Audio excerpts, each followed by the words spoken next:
الحمد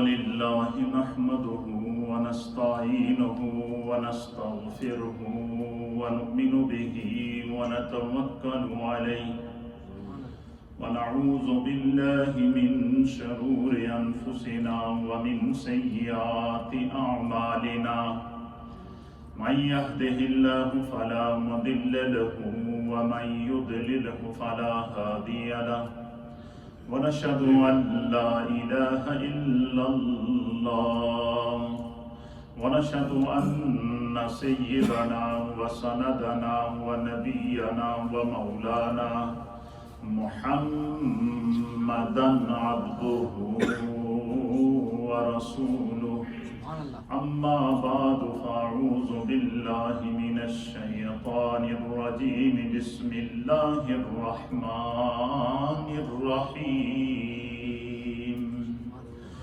لن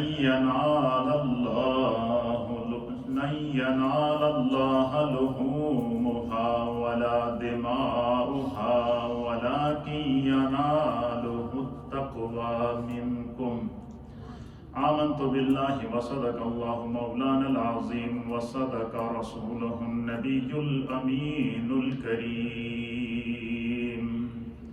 إن الله وملائكته يصلون على النبي يا أيها الذين آمنوا صلوا عليه وسلموا تسليما اللهم صل وسلم على سيد الأنبياء والمرسلين وعلى آله الطيبين وأصحابه الطاهرين أجمعين الصلاة والسلام عليك يا سيدي يا رسول الله وعلى آلك وأصحابك يا سيدي يا حبيب الله الصلاة والسلام عليك يا سيدي يا رسول الله وعلى آلك وأصحابك يا سيدي يا رحمة للعالمين حمد و صلاة کے بعد سامعین و ناظرین الحمدللہ ہمارے درمیان ذی الحجہ کے عشرۂ اول کے بابرکت دن اور بابرکت راتیں اپنی تمام تر برکتیں لیے، رفعتیں لیے، رحمتیں لیے، عظمتیں لیے موجود ہیں۔ یہ وہ ایام ہیں کہ یہ خدا کی طرف سے اہل ایمان کے لیے گفٹ ہے، یہ گاڈ گفٹڈ ایام ہیں۔ یہ بات ذہن میں رکھیے گا کہ خدا کی طرف سے عطا کے اور پیار اور محبت اور رحمت اور کرم کے دن ہیں۔ نہ صرف دن کا ایک لمحہ بھی خدا کی طرف سے مومنین کے لیے انعام ہے، اور رات کا ایک لمحہ بھی خدا کی طرف سے مومنین کے لیے انعام ہے۔ حضور علیہ الصلوۃ نے فرمایا کہ یہ جو ذی الحجہ کے دن ہیں، ان کے دن بھی عظمت والے ہیں، اور ان کی ایک رات کو نبی پاک نے فرمایا کہ یہ لیلۃ القدر کے اجر کے برابر ہے اس کا ثواب۔ تو یہ ایام اس وقت ہمارے درمیان موجود ہیں، وہ راتیں موجود ہیں۔ تھوڑا سا ذرا آپ محبت سے ذرا سوچیں، صرف ایک لیلۃ القدر تلاش کرنے کے لیے ہمیں پورا عشرہ رمضان کا اعتکاف کرنا پڑتا ہے۔ ایک لیلۃ القدر کا وہ لمحہ تلاش کرنے کے لیے جو ہے وہ آخری عشرے کی طاق راتیں ہم اگر اعتکاف میں نہ بھی ہوں پھر بھی جاگ کر گزارتے ہیں، اور کوشش یہ ہوتی ہے کہ وہ لمحہ نصیب ہو جائے۔ اللہ کے حبیب علیہ السلام نے اور خود رب کریم نے اس کا اجر کیا بیان فرمایا کہ لیلۃ القدر خیر من الف شہر، کہ لیلۃ القدر جو ہے وہ لمحہ جس کو نصیب ہو جائے یہ 1000 مہینوں کی عبادت سے بہتر ہے، افضل ہے، اعلیٰ ہے۔ تو وہ ایک رات، اور حضور نے فرمایا کہ اس کو آخری عشرے کی طاق راتوں میں تلاش کرو، یعنی اس کا اجر بیان کر دیا لیکن اس کا تعین نہیں بتایا۔ لیکن اب ہمارے درمیان جو ایام موجود ہیں، یہ ان ایام کی اور ان ایام کے اندر جو خاص فرق ہے وہ فرق یہ ہے کہ ان ذی الحجہ کے دنوں کی بھی نبی نے عظمت بھی بتا دی، ان کا تعین بھی بتا دیا، سبحان اللہ، ان کی راتوں کا اجر بھی بتا دیا، ان کا تعین بھی بتا دیا کہ ذی الحجہ کی ایک ایک رات لیلۃ القدر کے برابر، اور ذی الحجہ کا ایک ایک دن جو ہے وہ اس کا ایک ایک لمحہ بابرکت اور عظمتوں اور رحمتوں والا ہے۔ اور حضور نے فرمایا کہ ان ذی الحجہ کے دنوں میں ایک دن ایسا ہے جو اعظم الایام ہے، یعنی تمام دنوں میں سب سے بڑا دن ہے، اور وہ کون سا دن ہے؟ حضور نے فرمایا کہ وہ دن جو ہے وہ عرفہ کا دن ہے، یوم عرفہ ہے۔ پھر ساتھ میں یہ فرما دیا کہ ان ایام میں سے ایک اور دن ہے، اسی ذی الحجہ کے ایام میں ایک اور دن ہے جو اعظم الایام ہے۔ اب حدیث کے الفاظ ہیں، نبی اکرم صلی اللہ تعالیٰ علیہ وآلہ وسلم نے فرمایا کہ اِنَّ اعظم الایام عند اللہ یوم النحر، حضور علیہ السلام نے فرمایا کہ دنوں میں سے اللہ کے نزدیک سب سے بڑا دن یوم نہر، عید والا دن ہے، قربانی کا دن ہے، یعنی جس دن بندہ قربانی کرتا ہے، جس دن عید الاضحیٰ ادا کرتا ہے، فرمایا کہ وہ دن کیا ہے؟ ایام میں سب سے بڑا دن ہے۔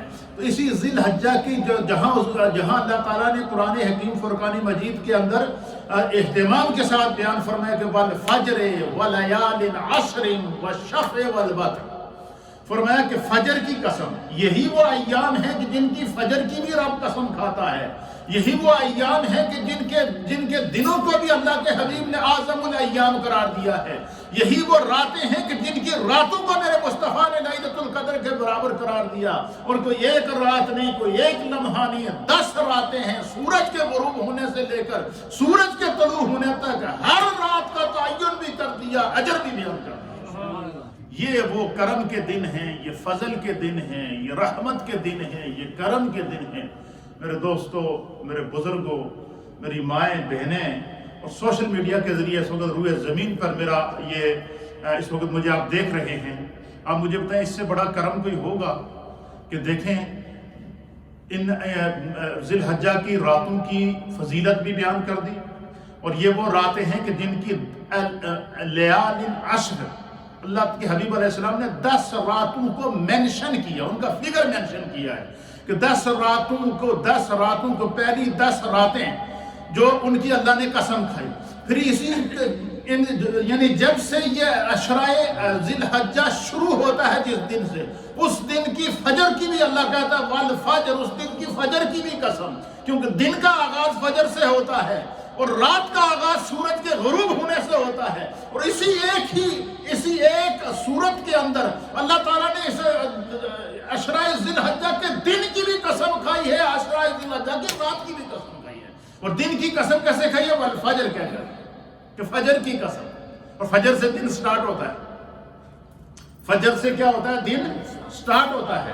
اور پھر اسی طریقے سے علماء نے لکھا کہ آگے اللہ نے فرمایا کہ ولیال عشر، اور 10 راتوں کی قسم، اور 10 راتوں سے مراد کون سی؟ ذی الحجہ کی راتیں ہیں۔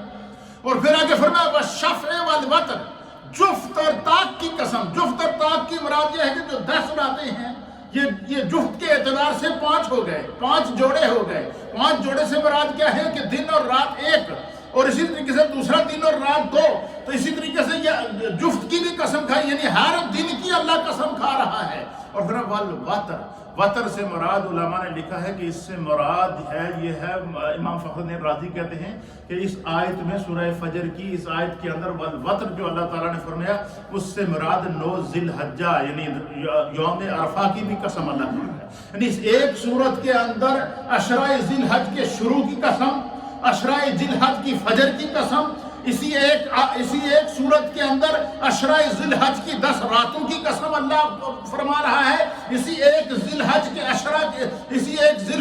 عشرہ کے لیے یوم عرفہ کی بھی اللہ قسم کھا رہا ہے۔ اور اسی طریقے سے آگے جا کر مختلف مقامات کے اندر سورہ حج کے اندر جو آیت میں نے آپ کے سامنے بیان کی ہے، اور اسی کے اندر پھر اللہ تعالیٰ جو قربانی ہوتی ہے وہ بھی اسی عشرے کے اندر ہوتی ہے، اور قربانی کو اللہ تعالیٰ نے قرآن کریم کی مختلف صورتوں کے اندر سورہ حج کے اندر مختلف مقامات کے اندر بیان فرمایا۔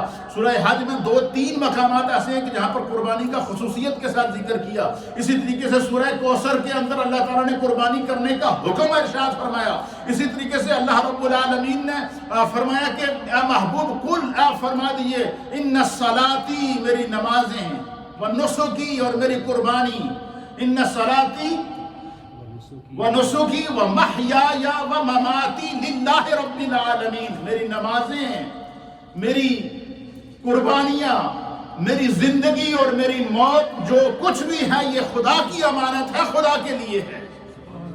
قربانیوں کا بھی ذکر اللہ تعالیٰ قرآن میں متعدد مقامات پر فرما رہا ہے. اور قربانی کے ایام بھی کون سے ہیں؟ ذی الحجہ کے 10، 11 اور 12، 3 دن، یعنی ان 3 دنوں کا بھی ذکر کروا دیا. اور پھر ان دنوں کے اندر جو بندہ مومن عمل کرتا ہے، اللہ کے حبیب نے بھی اس عمل کو بیان کیا اور خدا نے بھی قرآن کے اندر اس عمل کو بیان کیا. اللہ قرآن کے اندر بندہ مومن کے عمل کا کس طرح ذکر کرتا ہے؟ تاکہ ذی الحجہ کے مہینے میں بندہ اخلاص کے ساتھ عمل کرے، محبت کے ساتھ عمل کرے، حتم کے ساتھ عمل کرے، توجہ کے ساتھ نیکی کرے، اپنے قلب اور قالب، روح اور جسم کو اللہ کی طرف متوجہ کر کے ان ایام کے ساتھ خصوصیت کے ساتھ تلاوت قرآن کی جائے، خصوصیت کے ساتھ نمازیں ادا کی جائیں، خصوصیت کے ساتھ قضا نمازیں ادا کی جائیں، خصوصیت کے ساتھ قربانیاں کی جائیں، خصوصیت کے ساتھ پھر انہی ایام کے اندر ایام تشریق آ گئے، انہی ایام کے اندر جو ہے وہ تکبیرات تشریق آ گئی ہیں. اللہ کے ذکر کے ایام بھی اللہ نے ان کو قرار دیا. اللہ کے ذکر کے ایام، اللہ کی عبادت کے ایام، اللہ کی بارگاہ میں قربانی کے ایام، اللہ کی بارگاہ میں حج ادا کرنے کے ایام، اللہ کی بارگاہ میں ہر رات کو قیام کرنے کا اجر و ثواب لیلۃ القدر کے برابر. یہ پورے عشرے کی خصوصیات ہیں وہ جو قرآن و حدیث کے اندر بیان کی گئی ہیں. اور یہ وہ گفٹ ہے، یہ وہ تحفہ ہے جو رحمت للعالمین آقا نے اور رحمان اور رحیم رب کریم نے محبوب کی امت کے ایک شخص کے لیے جو ہے وہ قیامت تک کے لیے اپنے آپ کو اپنے رب کی بارگاہ میں سرخرو کرنے کا اللہ نے موقع عطا فرمایا. آپ دیکھیں جب بندہ حج کے لیے جاتا ہے تو ہم لوگ کتنے خوش ہوتے ہیں، کہتے ہیں یار کتنا خوش قسمت بندہ ہے، جب جائے گا تو سارے گناہ معاف کرا کر واپس آ جائے.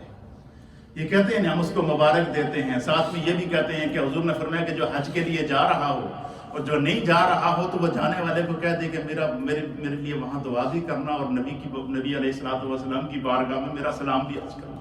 یہ ہم کہتے ہیں یا نہیں کہتے؟ پھر حضور نے فرمایا کہ حج کرنے والے کو اس مقام کے اوپر جا کر احکام حج اور مناسک حج ادا کرنے والے شخص کو اللہ تعالیٰ اس پر اتنا کرم فرماتا ہے، اتنا کرم فرماتا ہے. حضور نے فرمایا وہ حاجی جس کے لیے دعا کرے گا خدا اس کے حق میں دعا کرے.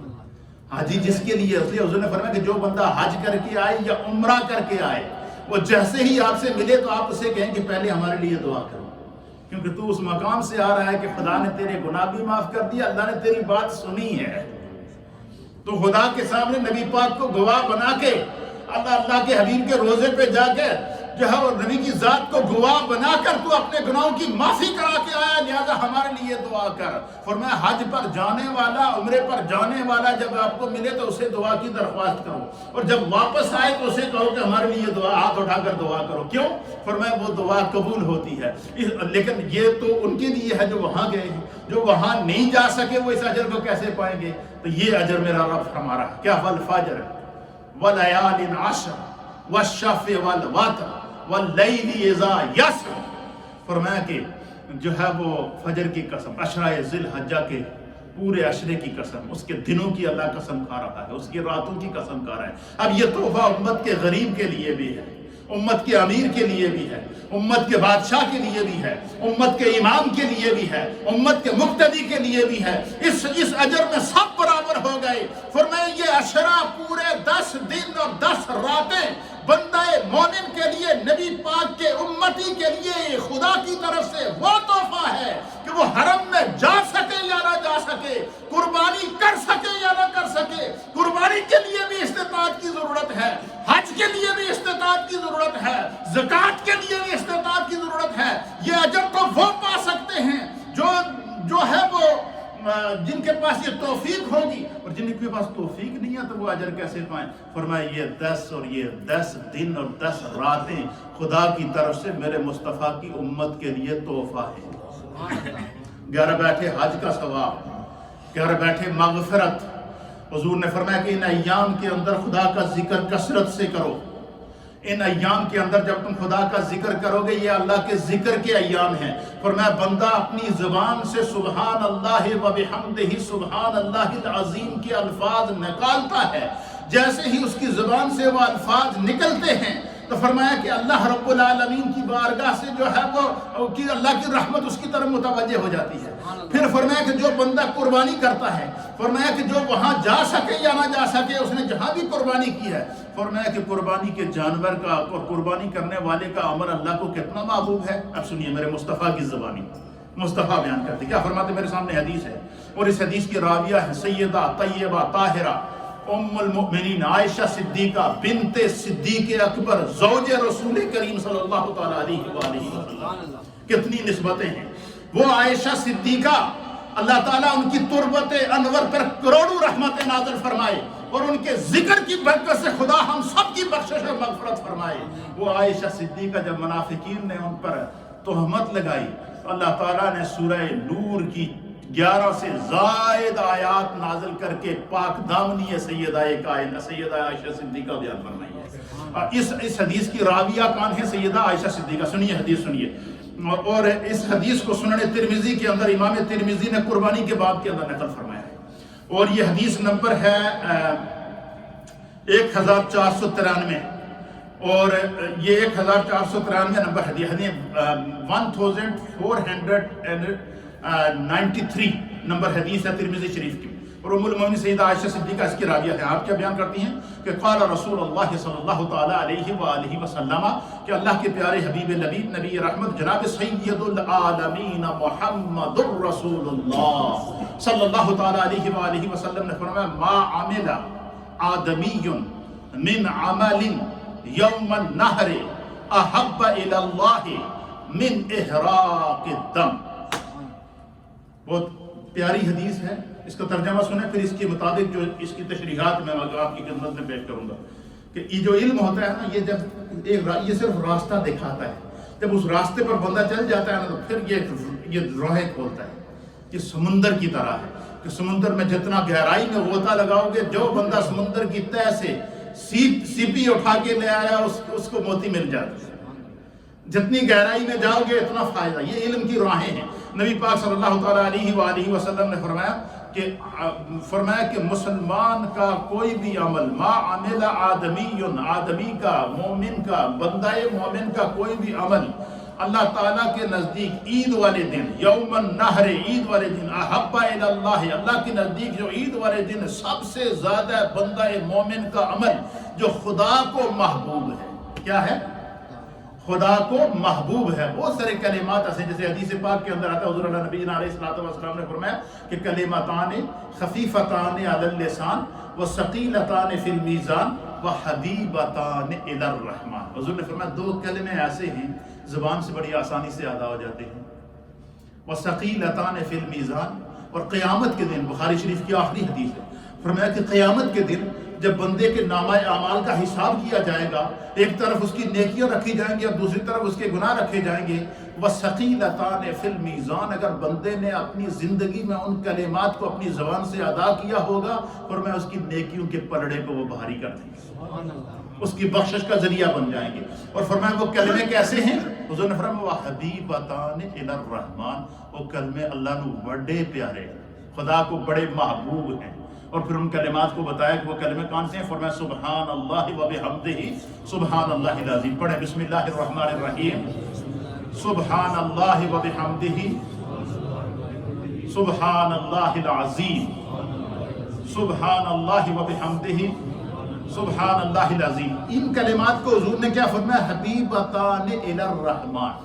یہ کلمے اللہ کو بہت محبوب ہیں. اور اس حدیث کے اندر اللہ کے حبیب فرماتے ہیں کہ ما عمل آدمی من عمل یوم النحر، عید والے دن بندہ مومن کا کوئی بھی عمل جتنے وہ اعمال کرتا ہے، نمازیں پڑھتا ہے، ذکر کرتا ہے، تلاوت کرتا ہے، عید کی نماز پڑھتا ہے، استغفار کرتا ہے، اجتماعی عبادت کرتا ہے، انفرادی عبادت کرتا ہے، یہ سارے اعمال اپنی جگہ موجود ہیں اور سب کا اجر موجود ہے. لیکن عید والے دن اللہ تعالیٰ کو جو بندہ مومن کا سب سے پسندیدہ عمل ہے، جو اللہ کو سب سے زیادہ پیار ہے، جس طرح فرمایا کہ حبیبتان الی الرحمن، یہ کلمے اللہ کو کیا ہیں؟ محبوب ہیں، پیارے ہیں. اور فرمایا اسی طرح عید والے دن بندہ مومن کے سارے اعمال اپنی جگہ حقیقت ہیں، سارے اعمال کا اجر و ثواب اپنی جگہ حقیقت ہے. لیکن عید والے دن ایک عمل ایسا ہے، احب الی اللہ، اللہ کے نزدیک بندہ مومن کا ایک عمل جو خدا نو سب تو زیادہ پسند ہے، وہ کیا ہے؟ من احراق الدم، قربانی کے جانور کا خون بہانا. یہ اللہ کو بہت محبوب ہے. اب دیکھیں یہ نبی پاک صلی اللہ علیہ وسلم کی حکمت دیکھیے، آپ کا علم دیکھیے.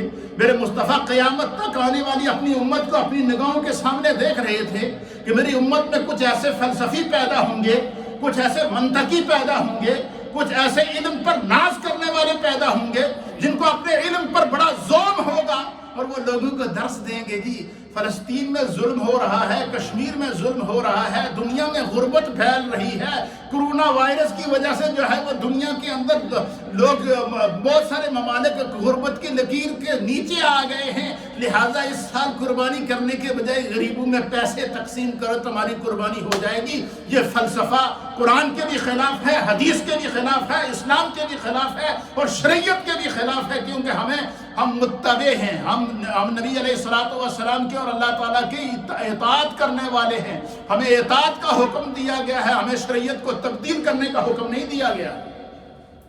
اب اس حدیث کے اندر نبی پاک نے اصول قائم کر دیا. کیا فرمایا؟ قربانی کے دن بندہ مومن کا ہر عمل جو کرتا ہے وہ تو ہے ہی اپنی جگہ، لیکن جو سب سے زیادہ محبوب عمل ہے وہ کیا؟ من احراق الدم، جانور کے، قربانی کے جانور کا خون بہانا، یہ قربانی ہے. قربانی کے جانور کے پیسے تقسیم کرنا قربانی نہیں. قربانی کے جانور کے پیسے غریبوں میں بانٹنا یہ قربانی نہیں ہے. قربانی کے جانور کو ذبح کر کے غریبوں کو گوشت کھلانا یہ قربانی ہے.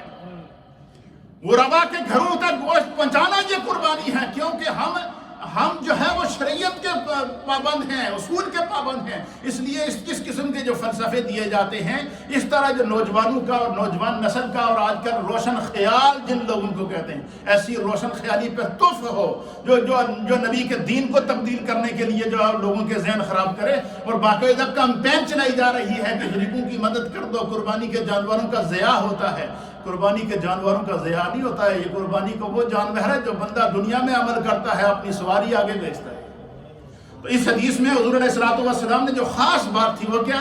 قربانی کا اصول کیا بتا دیا کہ من احراق الدم، قربانی خون بہانے کا نام ہے. قربانی کے نام پر پیسے تقسیم کرنے سے قربانی ادا نہیں ہوتی. صدقہ ہو جائے گا آپ کی طرف سے، کسی کی مدد ہو جائے گی آپ کی طرف سے، ثواب مل جائے گا آپ کی طرف سے. لیکن حتیٰ کہ یہاں تک نبی پاک صلی اللہ علیہ وسلم نے فرمایا کہ بندہ مومن کو شریعت کا اس طرح پابند ہونا چاہیے کہ کسی نے قربانی کا جانور لے لیا اور لینے کے بعد حضور اللہ نبی علیہ السلام نے فرمایا اس نے کیا کیا؟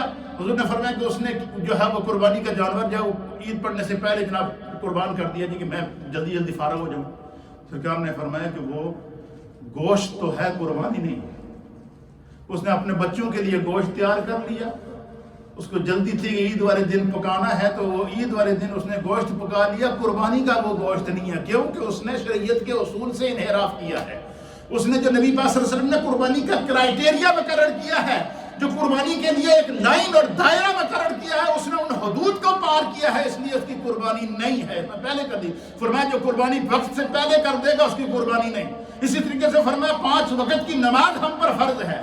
اور بندہ یہ کہے گی کہ میں جاب کرتا ہوں اور جو ہے وہ مجھے وہاں آفس میں ٹائم نہیں ملتا تو میں رات میں آ کے ساریاں کٹھیاں پڑھ لینا، یا صبح گھر سے نکلنے سے پہلے ہی 5 گٹھی پڑھ کے چلا جاؤں. یہ ہمارا ذہنی فلسفہ تو ہو سکتا ہے، یہ ہمارے ذہن کا فطور تو ہو سکتا ہے، یہ ہمارے ذہن کے اندر پایا جانے والا انتشار تو ہو سکتا ہے، اس کا شریعت سے کوئی تعلق نہیں ہے. اس لیے نبی پاک صلی اللہ تعالیٰ علیہ وآلہ وسلم نے اصول مقرر کر دیا. وہ اصول کیا ہے؟ من احراق الدم، جانور کا خون بہانا. اور پھر نبی پاک صلی اللہ علیہ وسلم نے اسی حدیث میں فرمایا کہ جو شخص جانور کا خون بہاتا ہے جانور کو اللہ کے راستے میں ایام نہر کے اندر قربان کرتا ہے تو اس کو کیا اجر ملتا ہے؟ فرمایا پہلا اجر یہ ملتا ہے کہ انہو لیاتی یوم القیامت بقرونہا واشعارہا واضلافہا سبحان اللہ وبحمدہ سبحان اللہ العظیم. سب کہیں سبحان اللہ. اب کیا دیکھیں نبی پاک نے فرمایا کہ کسی نے قربانی کا جانور اپنی طرف سے ایام نہر میں جانور قربان کیا. اچھا قربان کرنے کے بعد اس کو ذبح کیا اس کا گوشت نکالا، خود بھی کھایا، دوسروں کو بھی کھلا دیا، سٹور بھی کر دیا، سب کچھ کر دیا. کئی دنوں تک جناب دعوتیں بھی چلتی رہی، کباب بھی چلتے رہے، باربیکیو بھی چلتے رہے، اپنی مرضی سے ڈشیں بنا کر خود کھاتا رہا. اللہ فرماتا ہے اے میرے بندے، تو نے جو جانور کو قربان کیا نا، تمہارا یہ عمل بڑا اللہ کو پسند ہے. ایک پہلی بات تو یہ اصول یاد رکھو. اللہ فرماتا ہے لن ینال اللہ لحومہا، فرمایا کہ اللہ تعالیٰ کے ہاں تمہارے جانور کا گوشت نہیں پہنچتا، گوشت تم خود کھا جاتے ہو. لحم کہتے ہیں عربی میں، کس کو کہتے ہیں؟ گوشت کو. لن ینال اللہ لحومہا، فرمایا کہ اللہ کے ہاں تمہارے جانور کا گوشت نہیں پہنچتا، صرف کیا ہوتا ہے ولا دماؤہا، وہ جو تم نے خون بہایا تھا وہ خون بھی اللہ کے ہاں، اللہ کو اس خون کی بھی ضرورت نہیں ہے، اس گوشت کی بھی خدا کو ضرورت نہیں. وہ خون بھی تم نے بہا دیا اور وہ گوشت بھی تم نے خود کھا لیا، اپنے رشتہ داروں کو کھلا دیا، جاننے والوں کو کھلا دیا، ضرورت مندوں کو کھلا دیا. اور پھر کیا ہوا؟ فرمایا وَلَكِنْ يَنَالُهُ التَّقْوَى مِنْكُمْ، فرمایا اللہ تو بڑی نیت دیکھتا ہے. میرے بندے نے صرف اس لیے اس جانور کا خون بہایا ہے کہ مجھے خدا کی رضا مل جائے، میرا رب مجھ سے راضی ہو جائے. فرمایا گوشت بھی تمہارا، خون بھی تمہارا، کھر بھی تمہارے، سری بھی تمہاری، کھال بھی تمہاری، ہڈیاں بھی تمہاری، ہر چیز تم اس کو اپنے حساب سے صرف کر دو. فرمایا اور لیکن جو تمہاری نیت تھی نا وہ خدا نو بڑی محبوب ہے. پہلے کیا فرمایا؟ جانور کا خون بہانا اللہ کو محبوب ہے. دوسرا کیا فرمایا کہ تم جس جذبے کے ساتھ تم نے جانور کو اللہ کی بارگاہ میں قربان کیا وہ جذبہ خدا کو بڑا محبوب ہے. اور صرف یہی نہیں، فرمایا اللہ تمہارے تقوی کو دیکھتا ہے، تمہاری نیت کو دیکھتا ہے، تمہارے اخلاص کو دیکھتا ہے. اس لیے نبی پاک صلی اللہ علیہ وسلم نے فرمایا کہ جب بھی تم قربانی کرو تو فَطِيبُوا بِهَا نَفْسًا، خوش دلی کے ساتھ قربانی کرو، دل تنگ کر کے قربانی نہ کرو، نیت کو خالص کر کے قربانی کرو. اور اس نیت سے کرو کہ اس جانور نے قیامت کے دن میری سفارش بھی کرنی ہے، میری سواری بھی بننا ہے. کیا فرمایا حضور نے؟ فرمایا کہ وہ جو جانور بندہ مومن نے قربان کیا وہ کیا ہو. اسی حدیث کا اگلا حصہ، اگلا پوائنٹ سماعت فرمائی. حضور نے فرمایا کہ انہ لیاتی یوم القیامت، فرمایا وہ جانور جو اس نے دنیا میں قربان کیا تھا اخلاص کے ساتھ، اچھی نیت کے ساتھ، اللہ کی رضا کی خاطر، ثواب کی نیت سے اس نے قربان کیا تھا، تو فرمایا کہ انہو لیاتی یوم، جس کا گوشت بھی خود کھا گیا تھا، جس کی کھال بھی خود استعمال کر لی تھی، جس کو اپنی مرضی سے اس نے استعمال کیا تھا، فرمایا کہ انہو لیاتی یوم القیامت، اس کا وہ جذبہ قربانی، انہو، اللہ اس جانور کو قیامت کے دن پھر زندہ کرے. جس طرح ہمارا ایمان ہے کہ ہم مرنے کے بعد دوبارہ زندہ ہوں گے، اس طرح اللہ کے حبیب نے فرمایا قیامت کے دن ہر قربانی بندہ مومن کے ساتھ زندہ کی جائے گی. ہر قربانی بندہ مومن کا زندہ. انہو لیاتی یوم القیامت، وہ جانور جو اس نے دنیا میں قربان کیا تھا وہ اللہ کی بارگاہ میں لایا جائے گا. کیسے لایا جائے گا؟ فرمایا کہ بقرونہا، وہ جو جانور ہے وہ اپنے سینگوں سمیت آئے گا، وہ اشعارہا، بالوں سمیت آئے گا، وہ اضلافہا، کہ وہ جانور قیامت کے دن اپنے کھروں سمیت، اپنے بالوں سمیت، اور جو ہے وہ اپنے سینگوں سمیت اللہ کی بارگاہ میں حاضر ہوگا. اور وہ کیا ہوگا؟ فرمایا کہ وہ اللہ کی بارگاہ میں حاضر ہوگا، اور صرف خالی حاضر ہی نہیں ہوگا. فرمایا کہ جب وہ بندہ جانور کو قربان کرتا ہے اخلاص کے ساتھ، نبی پاک صلی اللہ علیہ وسلم نے فرمایا کہ ان الدم، وہ جس جانور کو بندے نے خدا کی بارگاہ میں قربان کیا، فرمایا ان الدم لا یقع من اللہ بمکان قبل ان یقع من الارض، حضور علیہ الصلوۃ والسلام نے فرمایا کہ قربانی کے جانور کا قطرہ خون جو اس نے اس کے گلے پر چھری چلا کر بسم اللہ اللہ اکبر کہہ کے اللہ کی رضا کے لیے جو اس نے قربانی کی، فرمایا قربانی کے جانور کا قطرہ خون زمین پر گرنے سے پہلے اللہ کی بارگاہ میں مقبول ہو جاتا ہے۔ یعنی اس ایک حدیث کے اندر آپ دیکھیں قربانی کا فلسفہ میرے مصطفیٰ نے بیان کر دیا، قربانی کی اہمیت میرے مصطفیٰ نے بیان کر دی، قربانی کی رفعت میرے مصطفیٰ نے بیان کر دی، قربانی کے فوائد میرے مصطفیٰ نے بیان کر دیے، قربانی کے اصول میرے مصطفیٰ نے بیان کر دیے، قربانی کے حقائق میرے مصطفیٰ نے بیان کر دیے، اور قربانی کے دقائق میرے مصطفیٰ نے بیان کر دیے۔ اور کیسے فرمایا کہ قربانی کا جانور اس کا خون بہانا یہ شرط ہے، اس کا پیسہ تقسیم کرنا شرط نہیں، یہ اصول آ گیا۔ اس سے پتہ ہی چلا کہ قربانی جانور کا خون بہانے کا نام ہے، نمبر ایک بات۔ نمبر دو بات، قربانی کے جانور کے بارے میں حضور نبی علیہ الصلوۃ والسلام نے فرمایا کہ جو ہے وہ یہ قربانی کے جانور کا قطرہ خون زمین پر گرنے کی سے پہلے اللہ کی بارگاہ میں مقبول کر دیا جاتا ہے، یہ خدا کی بارگاہ میں قبول ہو جاتا ہے۔ تو قربانی کے جانور کا اللہ کی بارگاہ میں مقبولیت کا بھی اعلان کر دیا۔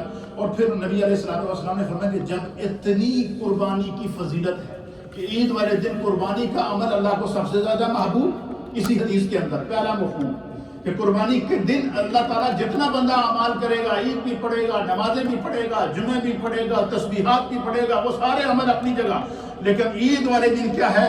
فرمایا کہ احب الی اللہ من احراق الدم، اللہ کے نزدیک سب سے بہترین عمل، پسندیدہ عمل کیا ہے؟ جانور کا خون بہانا۔ اور فرمایا کہ پھر کیا ہوا؟ فرمایا اس کا کیا فضیلت کیا ہوگی کہ فرمایا کہ وہ جانور تمہارے لیے جو ہے وہ سواری بن کر اچھے انداز سے اللہ تعالیٰ اس کو دوبارہ جنتی جانور بنا کر تمہارے سامنے تمہاری جنتی سواری بنا کر لے کر آ جائے گا۔ اور یہ ساری فضیلتیں بیان کرنے کے بعد نبی علیہ الصلوۃ والسلام نے اس حدیث کو جس جملے پر ختم کیا وہ دیکھ، اس پہ ذرا غور کریں۔ حضور نے فرمایا کہ فَطِيبُوا بِهَا نَفْسًا، حضور علیہ الصلوۃ والسلام نے فرمایا اتنیاں فضیلتاں سننے تو بعد، قربانی کی اتنی عظمت سننے کے بعد، قربانی کی اتنی فضیلت سننے کے بعد، جنت کی ضمانت سننے کے بعد، اللہ کی بارگاہ میں قطرہ خون گرنے سے پہلے قبولیت سننے کے بعد، قربانی کے جانور کے ایک ایک بال کے بدلے میں نیکی کو اور نیکیوں کو اپنے دامن میں سمیٹنے کے بعد، قربانی کے جانور کا قطرہ خون زمین پر گرنے سے پہلے اللہ کی بارگاہ میں مقبولیت کا اعزاز پانے کے بعد، فرمایا اتنی عظمتیں سننے کے بعد، اتنی رفعتیں سننے کے بعد بندہ مومن کا جذبہ کیا ہونا چاہیے؟ فرمایا فَطِيبُوا بِهَا نَفْسًا، پھر گج وج کے قربانی کرو۔ فَطِيبُوا بِهَا نَفْسًا کا معنی ہے کہ خوش دلی کے ساتھ قربانی کرو۔ کیا مطلب؟ کہ دل تنگ نہ کرو جی بڑے پیسے لگا جی 70 پاؤنڈ دا 80 پاؤنڈ دا حصہ ہے جی، 200 پاؤنڈ دا بکرا ہے جی، 300 پاؤنڈ دا بکرا ہے جی، یہ تو بہت بڑا مہنگا ہو گیا۔ اور میں اگر خدا نے توفیق دی ہے تو خوشی ہونی چاہیے کہ جتنی آپ کو توفیق ہے، کیا ہے؟ جتنی توفیق ہے وہ قربانی کرے، لیکن کیسے کرے؟ تنگ دل ہو کر نہ کرے۔ فَطِيبُوا بِهَا نَفْسًا، خوش دلی سے قربانی کرو۔ اور اس کو ہم اپنی زبان میں ترجمہ میں گیو کرتا ہوں کہ اللہ فرماتا ہے، اللہ کے حبیب فرماتے ہیں وَطِيبُوا بِهَا نَفْسًا، اس کا معنی ہے کہ اللہ فرماتا ہے کہ جب اتنیاں تو نیکیاں مل رہی، بڑی بخشش بھی ہو گئی، مغفرت بھی ہو گئی، قطرہ خون اللہ کی بارگاہ میں قبول بھی ہو گیا، اللہ تعالیٰ نے تمہاری جو ہے وہ ہر طرح کی تمہیں اعزاز اور اکرام اور عظمتیں اور رفعتیں بھی عطا کر دی ہیں۔ جب اتنا ایک قربانی کا ایک عمل تمہاری بخشش کا ذریعہ بن گیا، تمہارے لیے عزت کا ذریعہ بن گیا، تمہارے اس کا قطرہ خون زمین پر گرنے سے پہلے تمہاری اللہ کی بارگاہ میں قبول ہو گیا، اس کا ایک ایک بال تمہارے لیے نیکی بن گیا، تو پھر کیا کرو؟ فرمایا اتنا اعزاز جب قربانی سے تمہیں مل رہا ہے، فَطِيبُوا بِهَا نَفْسًا، تو پھر گج بچ کے قربانی کیا کرو، خوش دلی کے ساتھ قربانی کیا کرو، دل کو کھول کر قربانی کیا کرو، مزاج کو خوش مزاج بنا کر قربانی کیا کرو۔ فرمایا جو بندہ خوش دلی سے قربانی کرتا ہے، قربانی کا گوشت بھی اس نے خود کھانا ہے، قربانی کے جانور کا گوشت بھی اپنی مرضی سے تقسیم کرنا ہے، قربانی کے جانور کی چیزوں کا استعمال بھی اس نے اپنے مرضی سے لانا ہے۔ اللہ نے تو صرف اس کا نیت دیکھی ہے، اور جس کو اللہ نے قرآن میں سورہ حج کی یہ آیت نمبر ہے 37 جس میں اللہ فرماتا ہے کہ لن ینال اللہ لحومھا، کہ اللہ کے ہاں تمہاری قربانی کے جانور کا گوشت نہیں پہنچتا، ولا دماؤھا، نہ اس کا خون پہنچتا ہے، ولکن ینالہ التقوی۔ اس کا معنی کیا ہے کہ اللہ تعالیٰ گوشت خان تو پاک ہے، اللہ تعالیٰ گوشت خان تو پاک ہے، اللہ خون بہانے تو پاک ہے، اللہ وہ لم یلد ولم یولد ہے، وہ خالق کائنات ہے، وہ مالک کائنات ہے، ساری کائنات اس کی محتاج ہے، وہ کسی کا محتاج نہیں ہے، وہ پوری کائنات کو رزق دینے والا ہے، وہ پتھر کے اندر کیڑے کو رزق دیتا ہے، وہ ہواؤں اور فضاؤں میں اپنی مخلوق کو رزق دیتا ہے، وہ سمندر کی تہوں میں اپنی مخلوق کو رزق دیتا ہے، جو اس کو نہیں مانتا وہ ان کو زیادہ دیتا ہے، جو مانتے ہیں ان پر زیادہ آزمائشیں بھی دیتا ہے، لیکن وہ صرف ایک چیز دیکھتا ہے، کیا دیکھتا ہے؟ وہ یہ دیکھتا ہے وَلَكِنْ يَنَالُهُ التَّقْوَى مِنْكُمْ، وہ تو بندہ مومن دا اخلاص دیکھتا ہے، وہ بندہ مومن کی نیت دیکھتا ہے، وہ بندہ مومن کے خلوص دیکھتا ہے۔ اس لیے جب بھی قربانی کریں اور قربانی کی جب نیت کر لیں، قربانی کا اہتمام کر لیں تو اللہ کی بارگاہ میں مچلا کریں، خوشی سے دیا کریں، جھوم کر دیا کریں کہ اللہ اس کو قبول فرمائے۔ وآخر دعوانا ان الحمد للہ رب العالمین۔